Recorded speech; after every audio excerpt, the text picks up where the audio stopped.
नमस्कार। प्रभाव साक्षी news centre को आप सभी का स्वागत है। कांग्रेस अध्यक्ष मल्लिकार्जुन खड़गे ने पार्टी नेताओं को सख्त संदेश देते हुए कहा है कि जो लोग पार्टी के काम में हाथ नहीं बढ़ाते उन्हें आराम करने की आवश्यकता है और जो जिम्मेदारी नहीं निभाते उन्हें रिटायर हो जाना चाहिए। उन्होंने कांग्रेस के अधिवेशन को संबोधित करते हुए कहा कि जिला अध्यक्षों की नियुक्ति निष्पक्ष तरीके से होगी और चुनाव में उम्मीदवारों के चयन में उन्हीं की महत्वपूर्ण भूमिका रहेगी।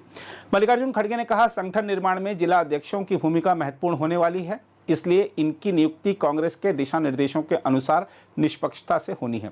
खड़गे के अनुसार जिला अध्यक्ष को अपनी नियुक्ति के 1 साल के अंदर बूथ कमेटी, मंडल कमेटी, ब्लॉक कमेटी और जिला कमेटी बेहतरीन लोगों को जोड़ते हुए बनानी है तथा इसमें कोई पक्षपात नहीं होना चाहिए। कांग्रेस अध्यक्ष ने कहा, हमने भी देश भर से जिला अध्यक्षों की 3 बैठकें बुलाई राहुल जी, और हमने उनसे बात की, उनसे जानकारी ली। हम भविष्य में उम्मीदवार चयन की प्रक्रिया में जिला अध्यक्षों को शामिल करने वाले हैं। उन्होंने इस बात पर जोर दिया कि साथ में मैं यह भी बताना चाहता हूं कि जो लोग पार्टी के काम में हाथ नहीं बटाते उन्हें आराम करने की आवश्यकता है, जो जिम्मेदारी नहीं निभाते उन्हें रिटायर हो जाना चाहिए। हाल में हुए संसद के बजट सत्र में सरकार ने मन माने अपना काम चलाया। स्पीकर ने leader of opposition Rahul Gandhi ji को नाम लिया, उनको बोलने के लिए कहा, फिर बाद उन्होंने उनको बोलने नहीं दिया। ये डेमोक्रेसी में लज्जा की बात है। एक अपोजिशन लीडर को अगर आप बात करने नहीं देते, क्या आप सामान्य लोगों को करेंगे? क्या आप सामान्य लोगों को लोकतंत्र का फल दे पाएंगे? लोगों की आवाज को उठाने वाले एलओपी, जिनके आवाज को दबाया जाता है, तो इसके ऊपर से सोचिए कि आज की सरकार किस मानसिकता के साथ चल रही है। इसीलिए हमको आवाज उठाना जरूरी है। लेकिन आज जो हो रहा है वैसा पहले कभी नहीं हुआ। जनता के सरोकार के जरूरी मुद्दों पर बहस करने के बजाय सरकार कम्युनल पोलराइजेशन के लिए रात के 3-4 बजे तक संसद में बहस कराती रही और मणिपुर जैसे अहम मुद्दे पर रात के 4:30 बजे बहस शुरू होती है। मैंने कहा शाह जी को, अरे भाई ये कल बात करेंगे, क्योंकि इन मुद्दों पे हमको कुछ रोशनी डालना है, समझाना है और देश के लोगों को भी ये मालूम होना है मणिपुर का इंसिडेंट कैसा चल रहा है, वहां पर किस तरह की गवर्नेंस चल रही है। तभी भी सरकार नहीं मानी। इसका मतलब है कि सरकार कुछ छुपाना चाहती है, जनता से छुपाकर उनके जो फेल्यूअर्स है उसको वो एक ढंग से उसको छुपाकर रखना चाहती है। तो इसीलिए रात के 5 बजे तक पार्लियामेंट चली। तो इससे सोचिए वो कितने गंभीरता से विषय को लेते हैं। अरे कोई सो रहा है, कोई बैठा हुआ है और कोई देख रहा है इधर उधर। ऐसे वक्त वो बिल आती है, जो बिल महत्वपूर्ण है लोकतंत्र में। ये रवैया सरकार का है। इसीलिए मैं कहूंगा लोकतंत्र को खत्म किया जा रहा है आहिस्ता आहिस्ता आहिस्ता। अमेरिका ने हमारे खिलाफ 26% टैरिफ लगा दिया, पर इस पर संसद में बहस नहीं होने दिया, क्योंकि उसी दोपहर में हम इसको उठाए थे, लेकिन उन्होंने इसको माना नहीं। देश की अर्थव्यवस्था में मोनोपोली स्थापित किया जा रहा है। सार्वजनिक संपत्तियां धीरे धीरे निजी हाथों में सौंपी जा रही है। पब्लिक सेक्टर यूनिट्स बेचकर लाखों परमानेंट सरकारी नौकरियां और एससी, एसटी, ओबीसी ईडब्ल्यूएस के आरक्षण पर चोट की गई है कि जो दलितों को, पिछड़ों को और अपर कास्ट में भी जो गरीब लोग हैं उनके लिए जो रिजर्वेशन था, वो रिजर्वेशन के तहत वो भर्ती नहीं करना चाहते हैं, नौकरी नहीं देना चाहते हैं।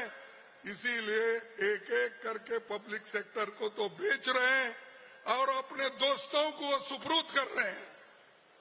तो ऐसा अगर चला तो एक दिन मोदी सरकार और खुद मोदी जी इस देश को बेच के जाने वाले हैं, ऐसा मैं कहूंगा। क्योंकि उनको अगर फिक्र होती, जो पंडित जवाहरलाल नेहरू जी ने इस देश के बड़े बड़े कारखाने बनाए और ऐसे कारखानों को, ऐसे जो पब्लिक सेक्टर को ये मोदी जी खत्म कर रहे हैं। और मैं आगे कहना चाहता हूं, बताऊंगा मैं क्या कर रहे हैं। एयरपोर्ट, पोर्ट, माइनिंग या पावर, मीडिया हाउसेस हो या टेलीकम्युनिकेशंस, यहां तक कि अमेरिका के बिना ऑक्शन के सैटेलाइट टेक्नोलॉजी अपने उद्योगपति मित्रों को ये सरकार दिलवा रही है, जिससे हमारी राष्ट्रीय सुरक्षा को भी खतरा है। इसीलिए हमको सोचना है, ये कोई व्यक्तिगत बात नहीं है, किसी पार्टी की बात नहीं है। हम, आप और हम मिलकर देश के लिए क्या कर रहे हैं, आने वाले पीढ़ी को क्या देना चाहते हैं आप। लेकिन उनके पास कोई उत्तर नहीं, वो सिर्फ कांग्रेस को गालियां देने के सिवाय, कांग्रेस को भला बुरा कहने के सिवाय दूसरी बात वो नहीं करते। आज चुनाव आयोग से लेकर संसद तक सरकार का विस्तार बनाने की कोशिश है। इलेक्शन इंस्टीट्यूशन भी उनके कंट्रोल में है और सरकार हर चीज में आज इंटरफियर करके अपना वर्चस्व हर जगह बिठा रही है। चुनाव में घोटाला हो रहा है। इलेक्ट्रॉनिक टेक्नोलॉजी के एडवांसमेंट के साथ पूरी दुनिया के विकसित देश ईवीएम को छोड़कर बैलेट पेपर की तरफ चल गए हैं। कहीं भी दुनिया में ईवीएम्स नहीं है, सिर्फ भारत में है। वो भी इतना बड़ा देश है, 140 करोड़ लोग लोकतंत्र में विश्वास रखते हैं। इसीलिए मैं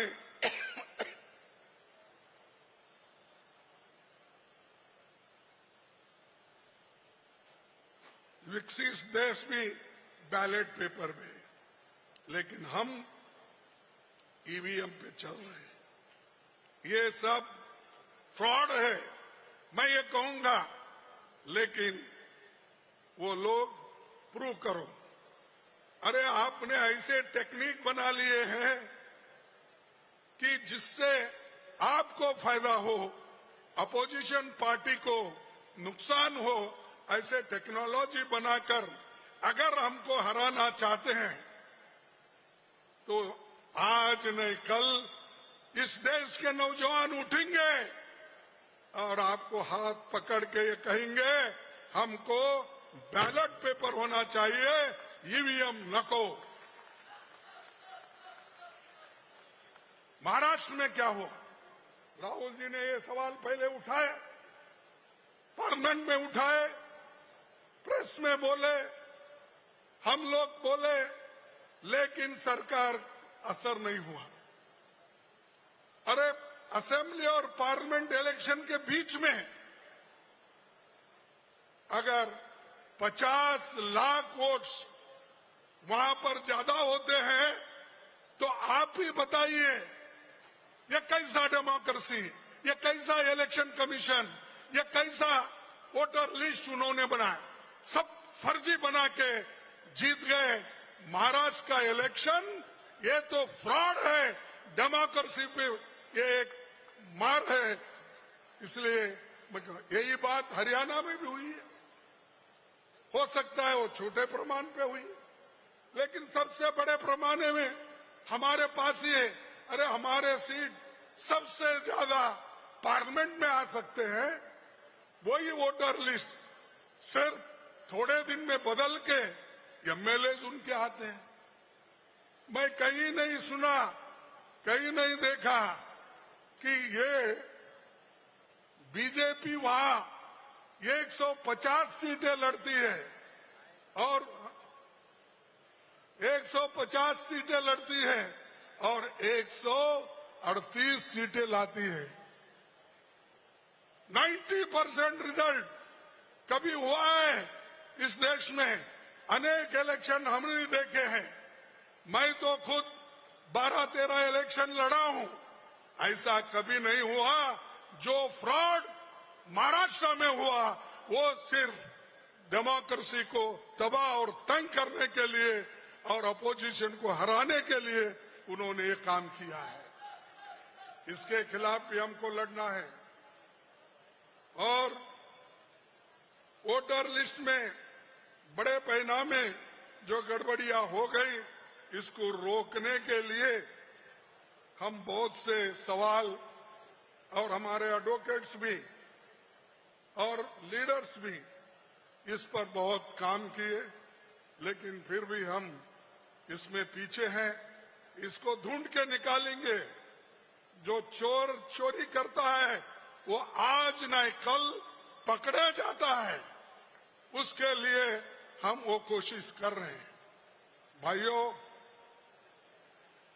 थोड़े दिनों में सरकार अब इधर इधर नए नए नारे देती है और लोगों को भटकाती है। खास करके आज 15 लाख संपन्न भारतीयों विदेशों में जाकर बस गए हैं। 15 लाख लोग जो अमीर हैं वो विदेशियों में जाके बसे, फॉरेन कंट्रीज में जाके बसे हैं। बेरोजगारी से बचने के लिए विदेश में काम करने गए हुए नौजवानों को जंजीरों में बांधकर अमेरिका से वापस भेजा जा रहा है।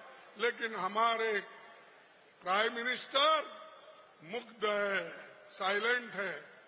बाकी के वक्त तो खूब बकते हैं, खूब बोलते हैं, लेकिन जब लोगों के ऊपर अन्याय होता है, हमारे नौजवानों पर वो अन्याय होता है, जो अनएम्प्लॉयमेंट का प्रॉब्लम आता है, तो उस वक्त चुप बैठते हैं और चुप बैठकर उस पर ध्यान नहीं देते। ये एक ही चीज नहीं और अनेक चीजें भी हैं।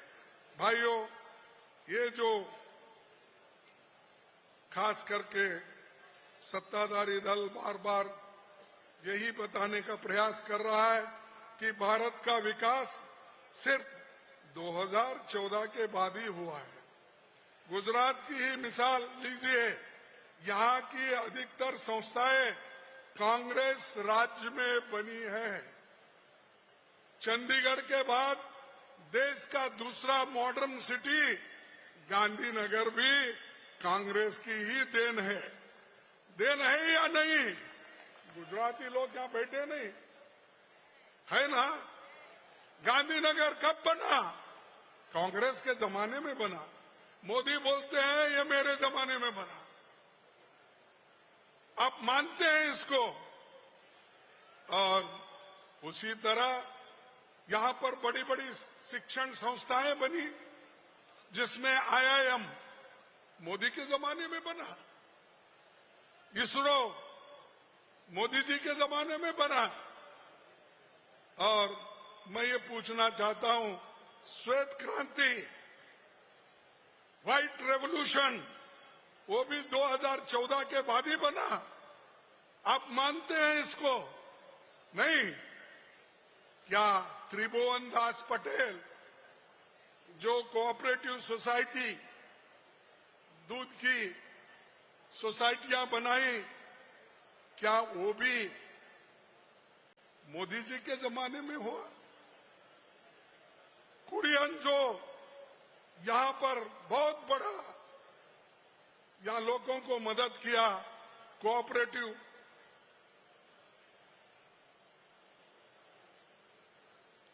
मूवमेंट को उन्होंने अच्छी तरह से काम किया। क्या ये भी 2014 में हुआ?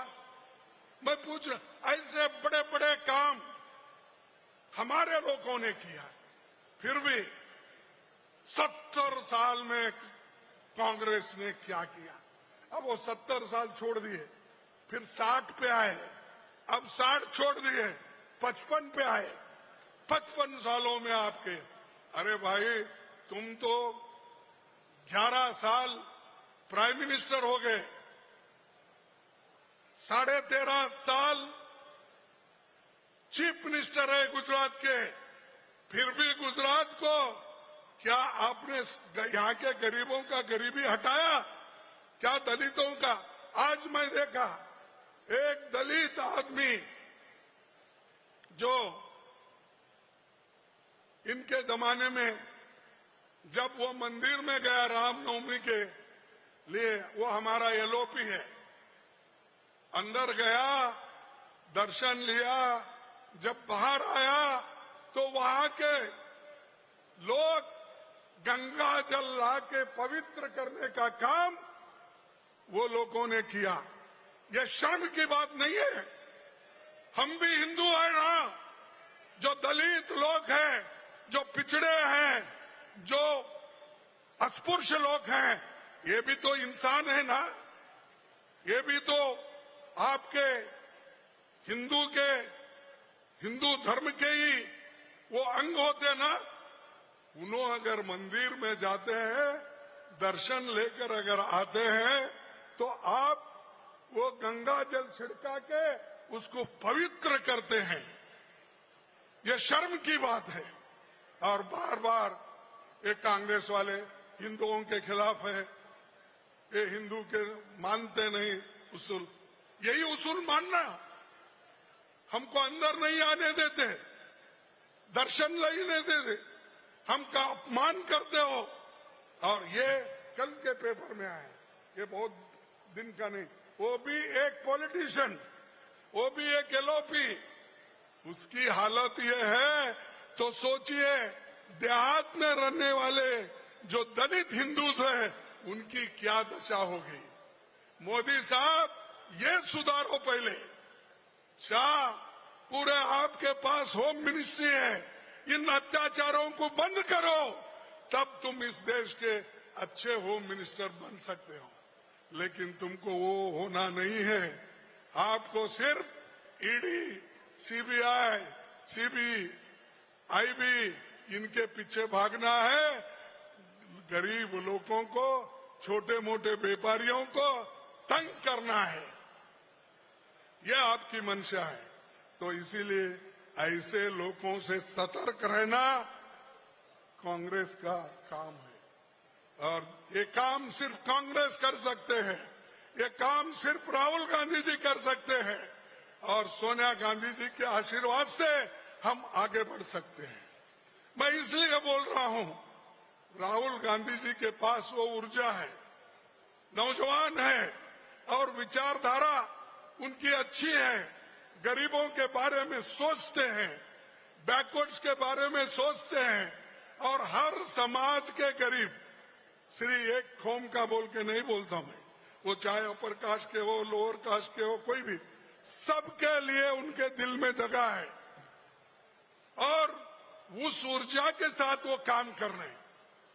लेकिन हम लोग सिर्फ जिंदाबाद जिंदाबाद करते फिरे, कुछ होने वाला नहीं है। अरे जिंदाबाद उस वक्त काम आता है, हम जीत के बाहर जब आते हैं, उस वक्त जय जयकार आप करो। दूसरी बात मैं ये कहना चाहता हूं, ये तो हमेशा नरेंद्र मोदी जी कोई भी काम करते हैं उल्टा करते हैं। देश के लिए कोई अच्छी काम उन्होंने नहीं की।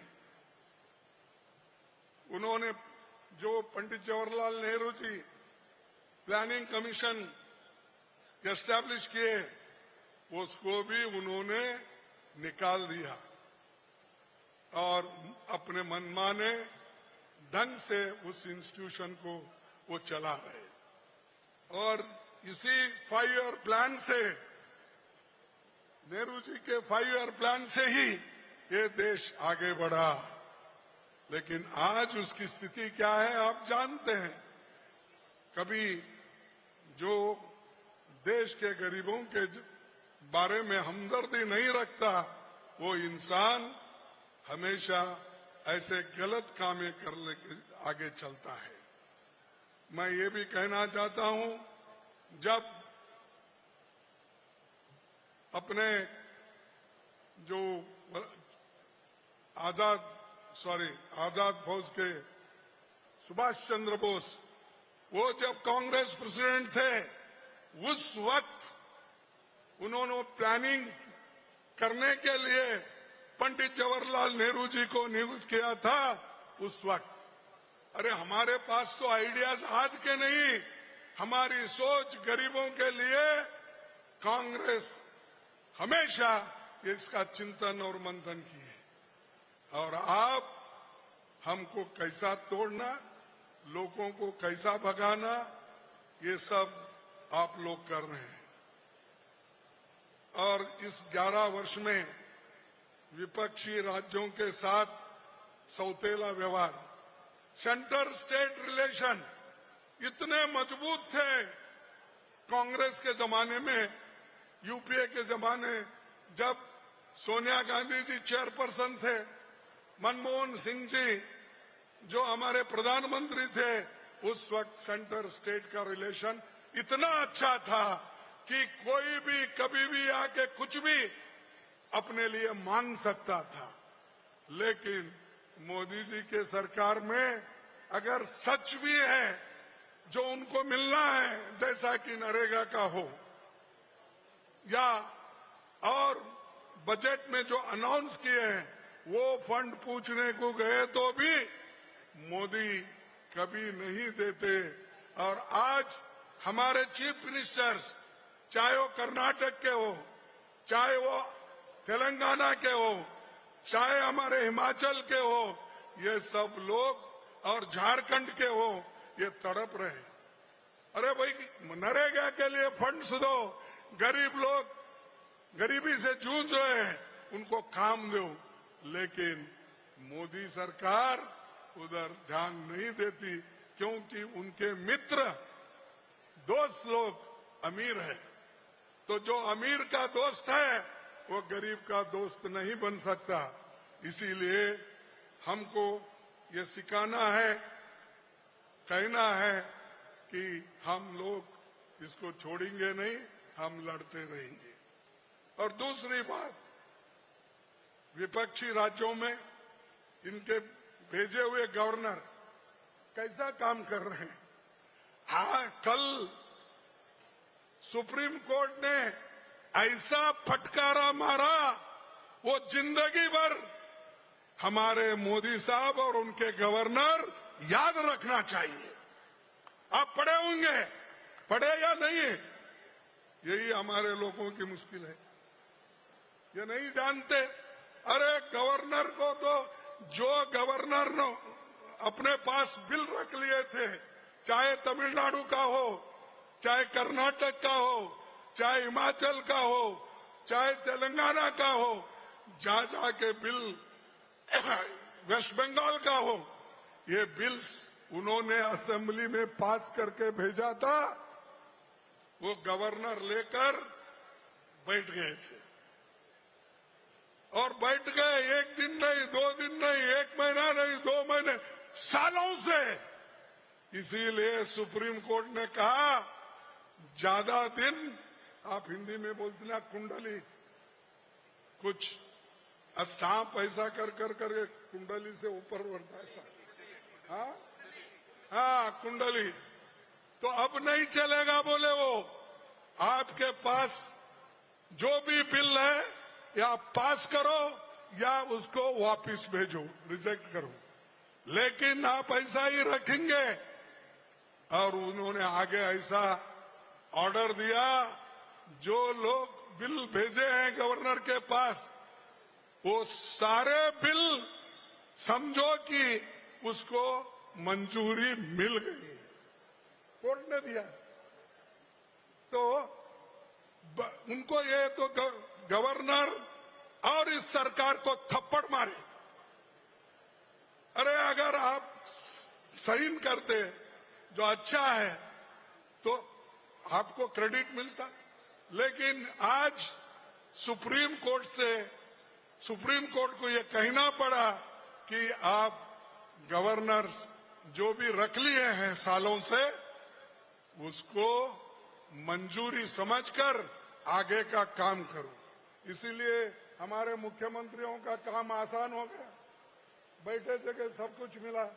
अब गवर्नर को सलाम मारने की जरूरत नहीं, कभी कभी मारना भी चाहिए, लेकिन अब तो पूरा बिल्स आपको देंगे। और जो प्रेसिडेंट के पास गए हैं और वहां भी पड़े हुए हैं, अननेसेसरली जो रेफर कर रहे हैं गवर्नर सताने के लिए, वो भी उसको भी मंजूरी सुप्रीम कोर्ट ने डायरेक्शन दिया। तो ये है मोदी जी की गवर्नेंस।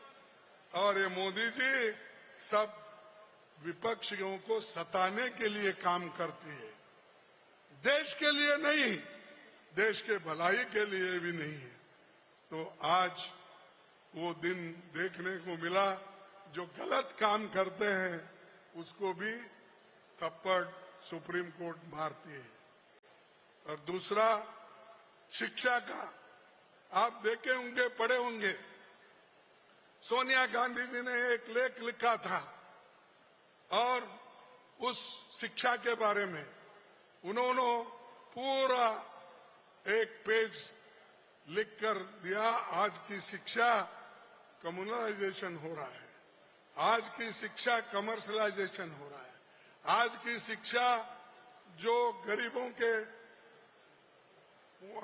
के हाथ वहां नहीं पहुंच सकते ऐसे हैं। इसीलिए इस शिक्षण व्यवस्था को बदलना चाहिए, ये मैडम गांधी जी का कहना है और हम लोगों का भी वही कहना है। हम बार बार पार्लियामेंट में इसको उठाने की कोशिश किए, लेकिन अच्छा हुआ सोनिया गांधी जी ने इसको लिखकर लोगों को समझाया।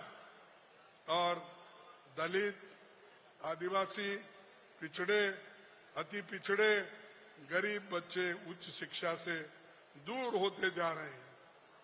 सरकार के नाकाबिलियत की वजह से युवाओं को एक बड़ा वर्ग ऐसा तैयार हुआ है, उनको उच्च शिक्षण लेते हुए भी उनको कोई नौकरी नहीं मिलती। वो छोटे नौकरी पे काम करने के लिए आज तैयार है। ये है मोदी, ये है बीजेपी सरकार। भाइयों, किसानों का आंदोलन ये सरकार बार बार कुचल देती है। मैं आपकी आमदनी दोगुना करूंगा, क्या क्या नहीं बोले, इतना झूठ बोले, शायद वो डिक्शनरी में झूठ शब्द ही उन्होंने बार बार सीखा है, दूसरा वो शब्द सीखे नहीं काम करने का। 2 गुना दूंगा, डिमोनेटाइजेशन करके नए देश का उद्धार करूंगा।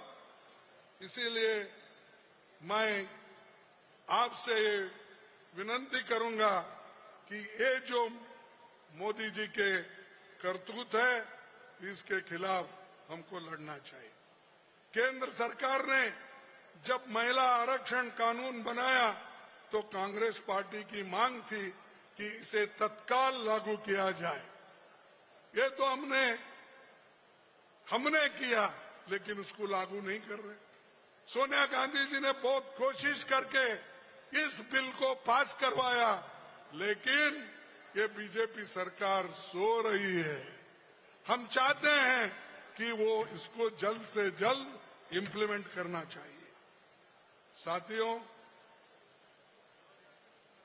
आदिवासियों के जल जंगल जमीन के संरक्षण के लिए कांग्रेस की सरकारों ने अलग अलग समय पर अनेक कानून बनाए। जल जंगल रक्षा के लिए लैंड एक्विजिशन, जो राहुल गांधी जी ने खुद इसके लिए बहुत मेहनत की। ऐसे अच्छे कानून जनता के हित में कौन कर सकते हैं? वो सिर्फ कांग्रेस कर सकती है, और कांग्रेस ने करके दिखाया। जो भी हो, फूड सिक्योरिटी हो या कंपलसरी एजुकेशन हो, ये सारी चीजें हम लोगों ने किया है। और दूसरी चीज, ये आदिवासियों को बीजेपी क्या करी है? पाप विचारों को उनको वनवासी बोल रहे हैं। अरे आदिवासी इस देश के लोग हैं, पहले से यही पैदा होके यही रह के वो मूल निवासी है।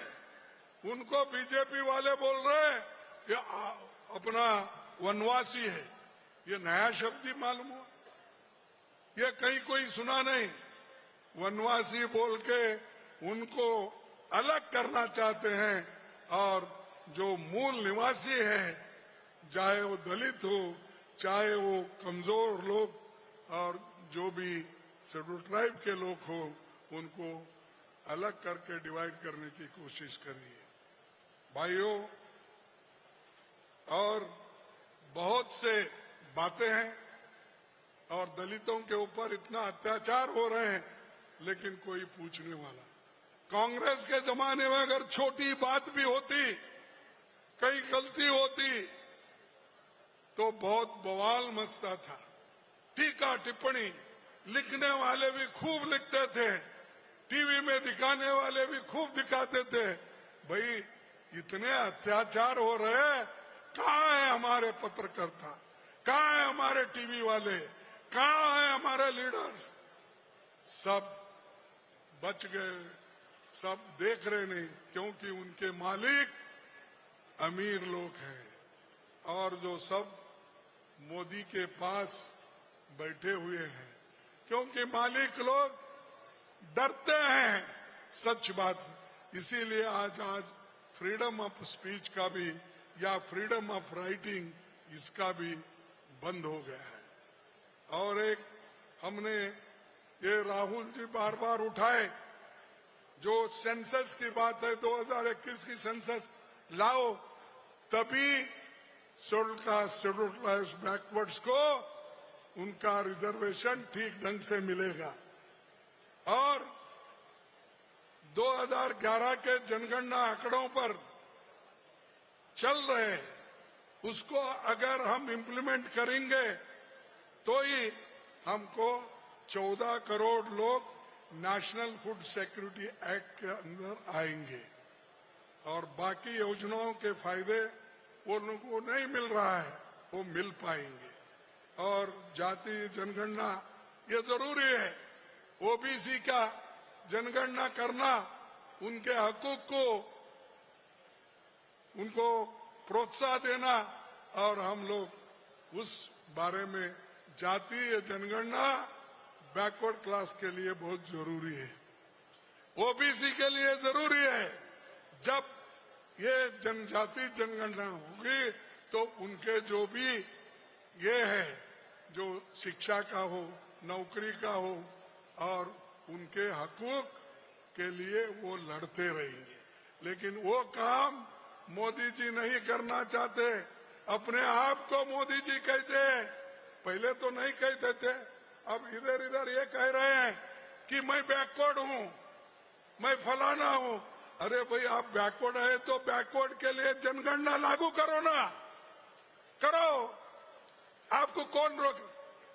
फायदे के लिए बैकवर्ड बोलते हैं, वोटों के लिए बैकवर्ड बोलते हैं, लेकिन बैकवर्ड लोगों की जनगणती नहीं कराना चाहते, क्योंकि उनकी जकड़ वो अमीर लोगों के हाथों में है।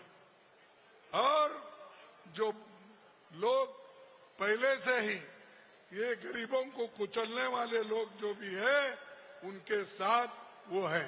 इसीलिए दोस्तों, हमको ये भी लड़ना है, और इसके लिए भी हमको काम करना है। दूसरी बात, मैं अभी 2 मिनट में समाप्त करूंगा।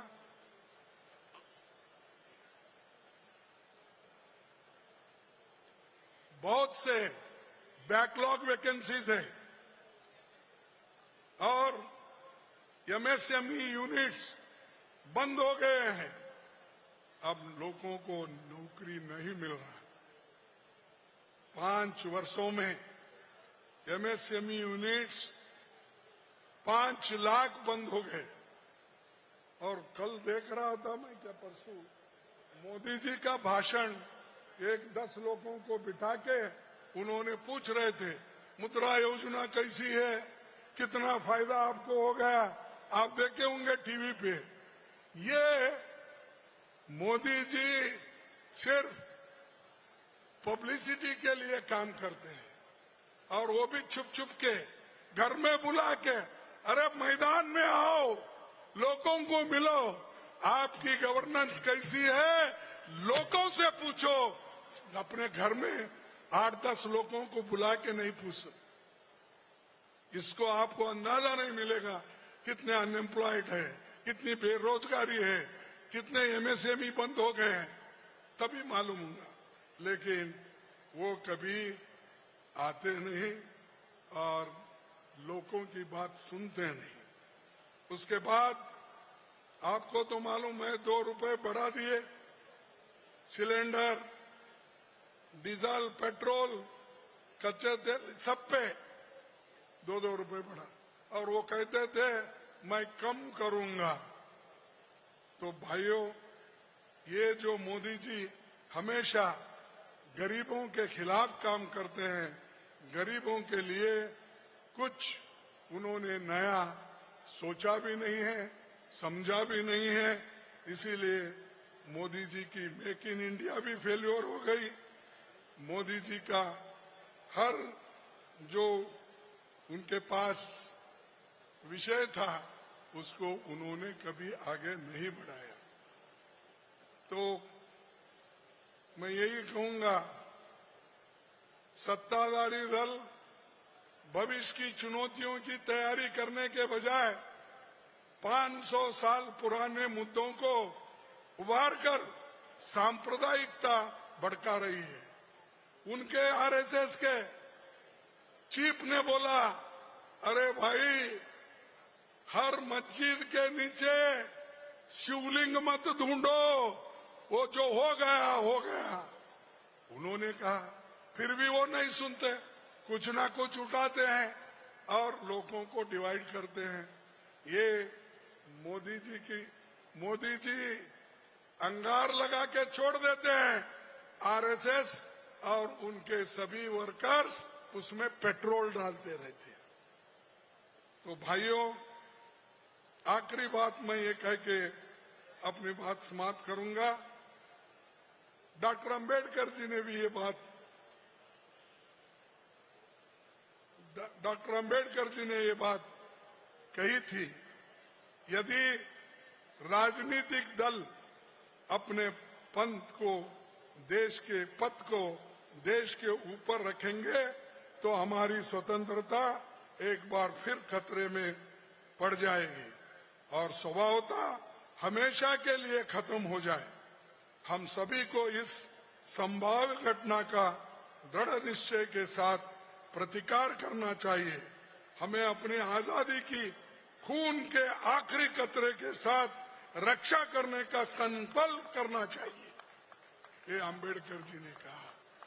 हमको देश की रक्षा करना और हमारे संविधान को बचाने का जो मुहिम हमारे राहुल गांधी जी ने उठाया और पूरा देश भारत जोड़ो यात्रा में जुड़ गया, मिल गया और उन्होंने जो वो बातें कही अभी लोगों के कान में गूंज रहे हैं।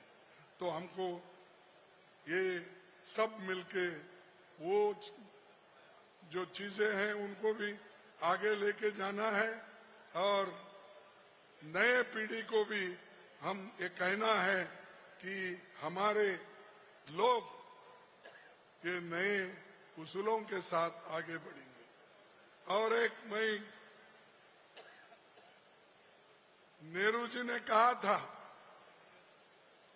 गांधी जी की शहादत के बाद नेहरू जी ने कहा था, हमें मिलकर रहना चाहिए और भीषण सांप्रदायिकता के उस विष का नाश कर देना चाहिए जिसने हमारे युग के सबसे महान पुरुष को मार डाला। ये नेहरू जी के वर्ड है। जब गांधी जी को मार डाले, गोली मारे, तब उन्होंने कहा कि ये हमारे युग के सबसे महान पुरुष को मार डाला और ऐसे लोगों के ये जो उसूल है, आइडियोलॉजी है, उसको खत्म करना चाहिए। ये उनका कहना था और हम आज वो काम करने जा रहे हैं और इसी सिद्धांत के तहत हम आगे चलेंगे और साबरमती के तट पर से हम न्याय पथ पर चलने के लिए संकल्प, संघर्ष और समर्पण का संदेश लेकर यहाँ से चलेंगे। सरदार पटेल जी ने संगठन के महत्व को लेकर जो बात कही थी, उसी को दोहराकर मैं अपनी बात आगे समाप्त करूंगा। उन्होंने कहा था, संगठन के बिना संख्या बल बेकार है। ये वल्लभ भाई पटेल की बात है। बिना संगठन के संख्या बल असली नहीं बल है। सूत के धागे अलग अलग रहते हैं तो अलग अलग बात होती है, पर जब वे बड़ी संख्या में एकत्र होते हैं तो कपड़े का स्वरूप धारण कर लेते हैं। तब उनकी मजबूती, सुंदरता और उपयोगिता अद्भुत हो जाती है। ये बात वल्लभ भाई पटेल जी ने उस वक्त कहा था। इसीलिए संगठन को बिना मजबूत किए, बल दिए हम आगे नहीं बढ़ सकते। और दूसरी, संगठन निर्माण के जिला अध्यक्षों की राहुल गांधी जी ने एक मीटिंग, हम सब लोग, हमारे सब जो बीसीसी प्रेसिडेंट थे, उनकी मीटिंग हमने ली। एक गाइडलाइंस देने के लिए हमने पूरी कोशिश की और जिला अध्यक्ष को अपनी नियुक्ति के 1 साल के अंदर बूथ कमेटी बनाना, मंडल कमेटी बनाना, ब्लॉक कमेटी और जिला कमेटी में बेहतरीन लोगों को जोड़ते हुए बनाना है।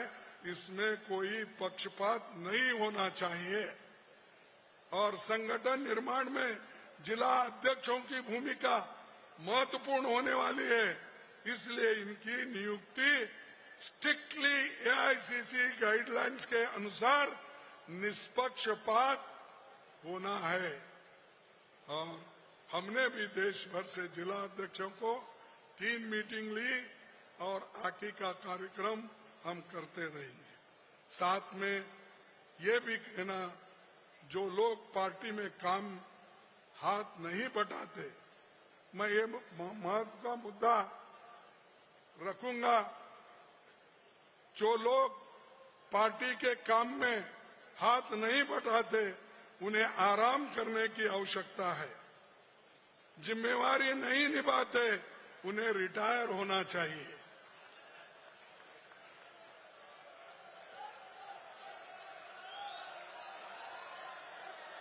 और हमने और राहुल जी ने जो एक प्रोसेस किया, इनपुट लिया, हम भविष्य में कैंडिडेट सिलेक्शन के प्रोसेस में जिला अध्यक्षों को इन्वॉल्व करने वाले हैं।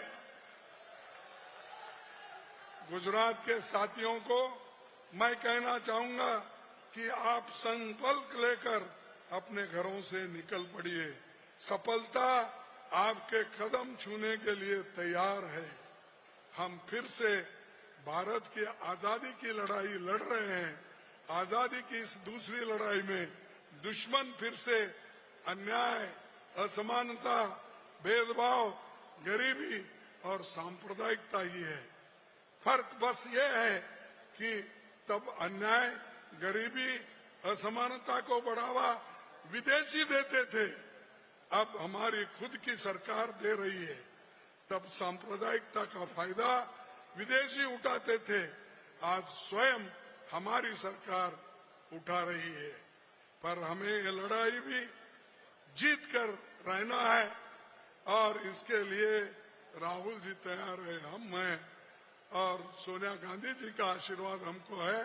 हम कभी डरेंगे नहीं, झुकेंगे नहीं, आगे बढ़ते रहेंगे, हमारे मंजिल को हम पहुंचेंगे। अगर आप भी लेना चाहते हैं देश दुनिया की तमाम जानकारी तो आज ही सब्सक्राइब करें हमारे चैनल को। साथ ही नीचे दिए बेल आइकन को जरूर दबाएं ताकि हर अपडेट आप तक पहुंच सके।